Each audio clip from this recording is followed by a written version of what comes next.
Et salut, bienvenue à toi dans cette vidéo où je vais te parler de comment obtenir des leads qualifiés sur Facebook.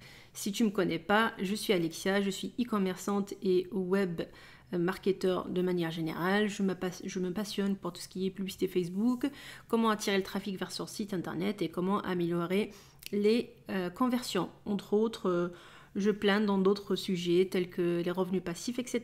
Donc, reste avec moi jusqu'au bout de cette vidéo. Je vais te parler de comment on peut obtenir des prospects qualifiés sur Facebook pour ton business. Alors, tout d'abord, si tu es dans un business qui a besoin de prospects, de leads qualifiés, cette vidéo est pour toi parce que c'est un peu différent. J'ai toujours conseillé dans mes formations Facebook, notamment pour l'e-commerce, de faire des conversions. Donc les conversions, c'est très très bien. Mais là, c'est une manière un peu différente pour attirer les clients, attirer les leads qualifiés et ensuite on peut les convertir autrement. Donc reste avec moi jusqu'au bout de cette vidéo. Et si tu veux suivre mon contenu, je t'invite à t'abonner et à lâcher un petit pouce. Alors, on va commencer tout d'abord. Donc si tu es dans une niche de formation, consulting, si tu veux vendre un webinaire, une newsletter, une inscription à une liste d'attente, un appel téléphonique, un appel stratégique, si tu es coach sportif ou tu as besoin de voir les gens pour les booker en physique, tout ça, tout ce qui est recherche de clients est pour toi. Ce sont des clients qui ne vont pas convertir tout de suite parce qu'ils vont s'inscrire d'abord. Ensuite, tu as des autres actions derrière qui vont faire que tu vas les convertir. Donc, tout d'abord, on va commencer par créer une campagne. Donc, la campagne, c'est simple. Tu connais, si tu es déjà dans le milieu de Facebook, tu sais ce que c'est qu'une campagne. Si ce n'est pas le cas, je t'invite à voir d'autres vidéos concernant la création de publicité Facebook pour les débutants. Donc là, on va créer une nouvelle campagne, on va aller chercher le reach. Donc le reach là en français, c'est notoriété. Comme tu le vois, ça c'est le nouveau format de Facebook pour créer des publicités, ça n'arrête pas de changer, donc voilà, on l'utilise. Donc notoriété, on va faire continuer. En continuant, on va arriver sur le réglage de la campagne. Donc la campagne, tu l'appelles comme tu veux, donc lead prospection par exemple. Et donc là, on ne va pas donner un budget pour la campagne. On ne va pas faire le CBO. CBO, Campaign Optimization. On ne va pas le faire. On va mettre le budget seulement sur les headsets. On ne va pas le mettre au niveau de la campagne. Donc là, on va faire suivant. Sinon, tu peux passer directement à l'onglet suivant, directement ici. Donc là, on choisit notre page. Bon, pour l'instant, je laisse ma page ici. Et en fait, on va mettre un budget de 1 € par jour. Pourquoi 1 € par jour? Parce qu'on est sur une stratégie long terme. C'est-à-dire que ce sont des résultats qui vont tomber au bout de 3 mois, 4 mois. Mais le but du jeu ici, c'est pas vendre. C'est vraiment montrer qui tu es aux gens. Comme ça, ton image, elle va s'imprimer dans leur cerveau, ils vont voir que tu es là souvent, et puis tu verras par la suite, on va varier le contenu pour que les gens, ils aient confiance en toi. Donc on va mettre un budget de 1 € par jour. Sur le targeting, ce qui est bien, c'est si tu as déjà des leads dans ta base, ça serait bien de les plugger directement dans ton audience personnalisée et faire un lookalike avec cette audience-là. Mais si tu n'en as pas du tout, par exemple, on va partir sur le pire des cas, tu n'as pas du tout de leads dans ta base de données, on va essayer d'aller chercher des intérêts. Donc les intérêts, en fait, ça c'est basique aussi, hein. Par rapport à l'âge, tu vas choisir la tranche d'âge de tes clients. Si tu es dans, je sais pas moi, les paris sportifs, bah, c'est peut-être des clients entre 18 et 30 ans ou 18 et 40 ans. Si tu es dans le yoga, la respiration, les retraites spirituelles, tu es peut-être un peu dans une tranche un peu plus âgée. Donc là, c'est à toi de voir quelle est la tranche de tes clients. Et dans les intérêts, on va essayer de choisir intérêt par intérêt. On ne va pas aller mettre 10 000 intérêts dans le ciblage. Donc si tu es par exemple dans le yoga, ou peut-être même, parce que ça c'est une niche ultra, on va mettre paris sportif.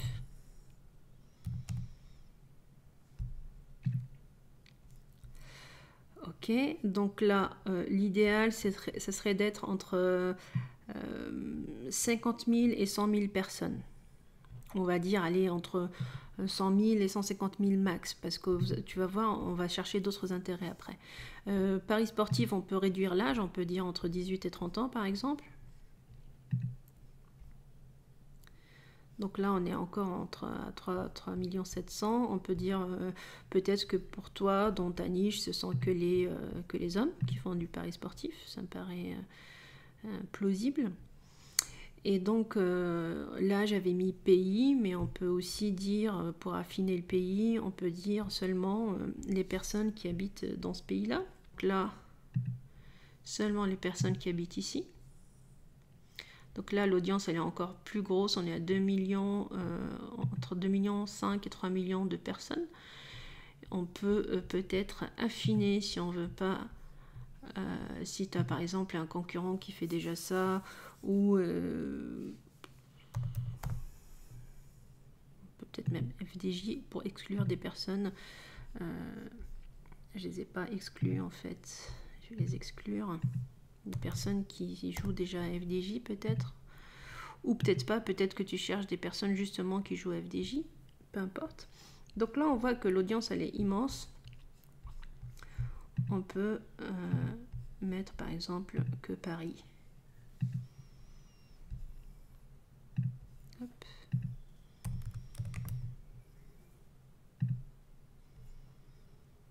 Donc là on est pas mal. Là, on est pas mal au niveau audience. Donc du coup, tu peux le faire par exemple sur les suivants pour différentes villes. Une à Paris, une à Lyon, une à Marseille, une à Strasbourg, une à Lille, etc. Et en fait, le truc, c'est qu'il faut jouer avec cette audience-là. Il ne faut pas qu'elle soit... qu'elle atteigne des millions de personnes. Parce qu'après, on n'est plus trop spécifique. Et le but du jeu, c'est d'être spécifique par rapport aux personnes qui s'intéressent à ton produit. Si tu as des intérêts beaucoup plus fins que le mien, parce que Paris sportif finalement il est beaucoup trop gros, on peut aller chercher peut-être, là on voit Bet365, on voit Paris tout court, on voit Unibet par exemple, on peut voir Bookmaker, on peut voir Poker, on peut voir... Donc ces intérêts-là, ils seront peut-être un peu plus fins que Paris sportif de manière générale. Donc là, on va dire que c'est des personnes qui parlent français, évidemment, pour essayer vraiment d'être spécifique dans notre ciblage. Concernant les placements, on ne va pas mettre des placements automatiques parce que en fait, il ne faut pas croire Facebook quand il dit qu'il faut mettre des placements automatiques. C'est pas vrai. Parce que tu as pas mal de budget qui va se dépenser sur tout ce qui est automatique et qui n'intéresse pas les gens. Moi, personnellement, quand je suis en train de jouer à un jeu ou en train de regarder une vidéo, ça me saoule de voir une vidéo qui vient au milieu. Donc des fois, je me dis, purée, les gens, ils sont en train de faire la même chose avec mes propres vidéos, de mes propres produits, de mon propre e-commerce. Et ça me saoule parce que je dis, c'est rien, on est en train de dépenser de l'argent sur un truc. Voilà, moi, je suis en train de regarder un débat politique. J'ai pas envie d'avoir une vidéo de mes bijoux en pleine face. Voilà, donc du coup c'est compliqué, mais c'est délicat. Moi je mettrais toujours des placements manuels, parce que ça, encore une fois que tu as un business qui tourne sur Facebook, et quand tu analyses ta data, tu vas pouvoir voir quels sont les placements qui t'apportent le plus de ventes ou le plus d'inscriptions, le plus de prospects, et à ce moment-là, tout ce qui est story, etc., si pour toi c'est pas efficace, tu peux les enlever. Donc moi je vais enlever tout ce qui est story Facebook, story Reels, les Reels Facebook, les vidéos intégrées, les superpositions de Reels, les recherches, les in-articles, les applications et sites web, tout ça on enlève. On va quasiment laisser que le flux Facebook, flux Instagram, le fil vidéo. Si tu as une vidéo dans tes pubs, ça peut être pas mal, parce qu'en fait le fil de vidéo il n'est pas interposé sur des pubs, il est directement dans le fil d'actualité de Facebook. Donc on peut laisser comme ça, et là on peut dire qu'on a déjà un premier headset qui est pas mal. Concernant la publicité, ça c'est une publicité classique. Tu peux, en fait, l'idée c'est que ta publicité, elle doit être...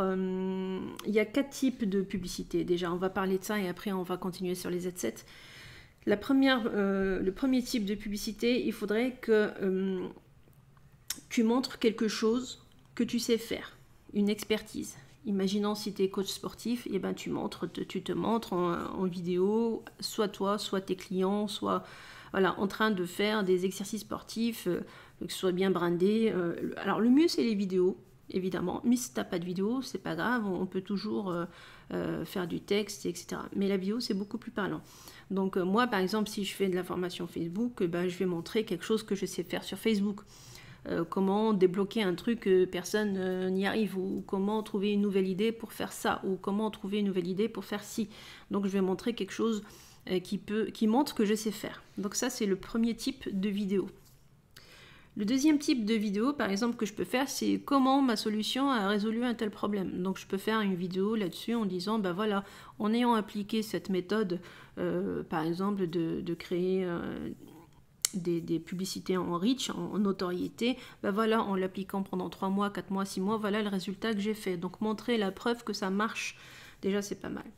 Troisième type de vidéo, tu peux faire aussi des testimonials, des reviews, enfin des avis clients. Tu peux demander à tes clients que tu as aidé et qui trouvent ton produit super de te faire un petit témoignage. Les témoignages c'est toujours sympa parce que c'est pas toi qui le dis, c'est tes clients, tu les as pas payés pour le dire. Après, le reste, on ne sait pas. Mais voilà, c'est toi qui... tes clients témoignent pour toi. Ils montrent... voilà, ils vantent tes mérites, etc. Donc ça peut rassurer aussi les gens quand il y a des avis clients. Si tu n'as pas d'avis vidéo, tu n'as pas encore de clients, tu peux toujours faire des captures d'écran sur ton WhatsApp. Tu peux toujours faire des images. Tu peux toujours écrire les avis de tes clients. Ça, c'est pas un problème. Après, le quatrième type de publicité que tu peux faire, c'est un call to action. C'est, voilà, tu as montré ce que tu sais faire, tu as montré ce que tu sais faire et les résultats de ce que tu sais faire. Et tu as montré aussi des témoignages clients. La quatrième vidéo, logiquement, ça serait le call to action pour inviter des gens, tes prospects, à s'inscrire à ton produit, à ton webinaire, à ton calendrier pour t'appeler, à ta newsletter, à prendre rendez-vous physique. Ça, c'est le call to action que tu peux mettre dans la quatrième publicité. Donc du coup, on est plutôt global, c'est-à-dire que la personne, quand elle va te voir pour la première fois, elle n'est pas super rassurée. Après, elle va revoir ce que tu sais faire et comment ça marche en bien pour ton business, ou pour la mise en forme, ou pour la perte de poids, ou peu importe. Après, elle va voir que tes clients sont contents, ils te vantent, enfin, voilà, ils te recommandent, et puis après, tu as le call to action, tu leur dis, bah, si tu veux tout ça, tu peux t'inscrire à mon produit, etc. Donc, chose qu'on n'a pas fait là, tout de suite, je vais revenir sur la section Ads parce qu'on n'a pas fini. Hein. Donc là, la publicité, on reste sur du classique. Ta page Facebook, ton compte Instagram si tu en as un. Tu plugues ta vidéo et tu mets un petit texte par rapport à ce que tu as envie d'expliquer dans ta vidéo.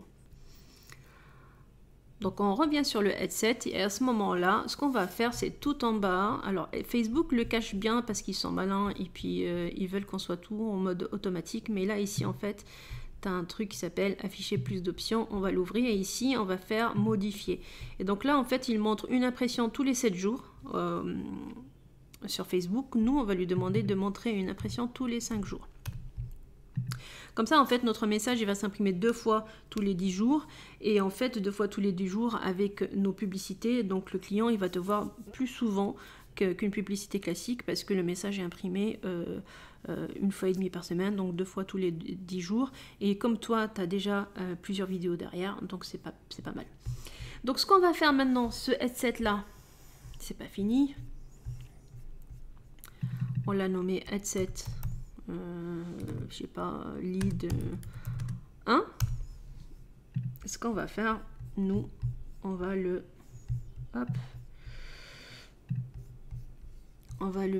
dupliquer. Et là, on va le faire 9 fois. Donc voilà, mes headsets, ils sont tous là. Alors moi, je les ai nommés de 1 jusqu'à 10. Mais toi, éventuellement, si ici c'était FDJ, bah, tu peux dire headset FDJ. Là, si c'était, comment dire, Unibet, c'est Unibet. Là, si c'était, j'en sais rien, Winamax, c'est Winamax. Peu importe ta niche, mais c'est bien de les nommer quand même. Parce qu'après, avec la data, on peut savoir lequel a le mieux fonctionné. Donc si je récapitule tout ça, donc là, on est en train de créer du reach, on n'est pas en train d'aller chercher des ventes. S'il y a des ventes, c'est tant mieux, s'il y a des inscriptions, c'est tant mieux, mais l'idée c'est de chercher du reach. Les inscriptions vont venir, bien sûr, parce qu'on a quand même une vidéo qui demande l'appel à l'action, mais on ne cherche pas à faire de la thune tout de suite. Et ça peut durer 2 mois, 3 mois, d'où l'importance du budget qui est à 1 euro seulement. Alors vous allez me dire, attends Alex, si tu crois en 2005 ou 2015, compte Facebook, on pouvait faire une pub à 1 euro. Non, en fait, je suis bien consciente de ce que je te dis. Là, si tu vois, ça nous fait 10 euros par jour, 10 euros qui vont tourner pendant 2-3 mois. C'est pour créer ta notoriété, pour créer ton expertise, pour montrer que tu sais faire. T'es quelqu'un, quoi. T'es pas sorti de nulle part. Après, rien ne t'empêche d'à côté de faire une vraie pub de conversion avec inscription sur le site, que ton pixel soit bien implémenté sur ton site. Et là, tu fais de la conversion pure et dure. Mais ce système-là, il va aider ta conversion. C'est-à-dire qu'une fois que les gens, tu les as lessivés avec ça, derrière, ils vont convertir. Donc là, ce qu'on va faire, je récapitule, on crée une campagne qui s'appelle, qui aura pour objectif de faire du reach, de la notoriété. Alors faites attention, il ne faut pas faire une campagne prospect, il faut faire une campagne notoriété, parce que la campagne prospect, elle existe déjà. Et c'est pas ça qui nous intéresse. On fait une campagne notoriété. Dans la campagne notoriété, on crée un premier headset avec un seul intérêt, ou 2 pour arriver à notre moyenne de 100 000 personnes dans chaque headset. On modifie le reach, on le met à une impression tous les 5 jours au lieu d'une impression tous les 7 jours. Et puis on enlève les placements automatiques, on met les placements manuels. Et dans ce headset, on met 4 vidéos. Donc on a une première vidéo de notoriété, de montrer ce que je sais faire, qui je suis, qu'est-ce que je sais faire, c'est quoi mon truc. Deuxième vidéo, on démontre que mon truc il fonctionne. Troisième vidéo, mes clients qui témoignent pour moi. Ça peut être des vidéos, ça peut être des images, ça peut être du texte, etc. Et la troisième publicité, ça peut être le call to action pour inviter les gens à s'inscrire. Une fois qu'on a fait notre premier headset, on le duplique 9 fois de manière à avoir 10 headsets en tout. Et dans les prochains headsets, on change juste les intérêts. Alors ça, j'ai oublié de vous le dire tout à l'heure. Dans le premier headset, c'était FDJ, je pense. Là, il faut changer. On change juste les intérêts. On reste sur la même configuration. On change simplement le ciblage, qui est différent. Donc voilà, j'espère que tu as compris ce que je voulais dire par cette vidéo, parce que ça fait longtemps que j'ai pas fait de vidéo comme ça sur Facebook. Je t'avouerai que j'ai perdu un petit peu la main, mais je vais m'y remettre, je te le promets. Si ce genre de vidéo te plaît et si tu as envie de connaître des petits trucs comme ça, que soit j'utilise moi-même, soit pour mes clients, à vrai dire, tout ce qui est aide, tout ce qui est lead, aujourd'hui je n'utilise pas personnellement parce que je travaille avec des gens réguliers. Je fais beaucoup d'e-commerce, donc ça ne me laisse pas le temps de faire de la formation ou des tutoriels ou des choses comme ça. Mais je me suis promis que cette année 2022, j'allais me forcer un petit peu à aller vers ça parce que j'aime ça, j'adore ça, j'aime transmettre, j'aime apprendre, j'aime faire des workshops, etc. Donc du coup, ça me donne un pied...